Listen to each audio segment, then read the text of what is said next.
Kita awali dengan informasi pertama. Saudara, satu orang pasien positif COVID-19 warga asal Brandan Barat, Sumatera Utara meninggal dunia saat menjalani perawatan di Rumah Sakit Umum Zainal Abidin Banda Aceh pada Rabu siang. Pemakaman jenazah tetap dilakukan sholat serta doa di lokasi kuburan milik Rumah Sakit Umum Zainal Abidin Banda Aceh. Petugas dari Polresta Banda Aceh dan Rumah Sakit Umum Zainal Abidin Banda Aceh Rabu petang melakukan pemakaman SUK 63 tahun jenazah pasien positif COVID-19 di kawasan Kabupaten Aceh Besar sesuai dengan protokol COVID-19. Namun, proses pemakaman terhadap jenazah warga asal Brandan Barat ini tetap disalatkan dan didoakan di lokasi pemakaman.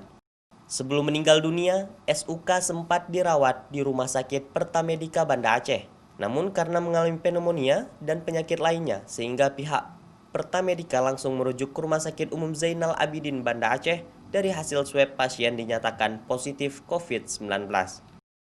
Terus kami dengan tim dari rumah sakit tadi melakukan pemakaman di suatu tempat yang memang sudah ditunjuk oleh rumah sakit, tempat yang tersedia oleh rumah sakit untuk pemakaman bagi orang yang mungkin ada penyakit ya.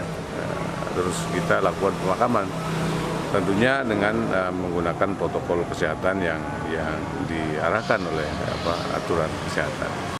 Kasus pasien positif COVID-19 jumlahnya mulai melonjak 10 orang sejak sepekan terakhir ini, sehingga total pasien positif COVID-19 di Aceh saat ini menjadi 37 orang, sementara 2 diantaranya meninggal dunia saat menjalani perawatan di Rumah Sakit Umum Zainal Abidin Banda Aceh.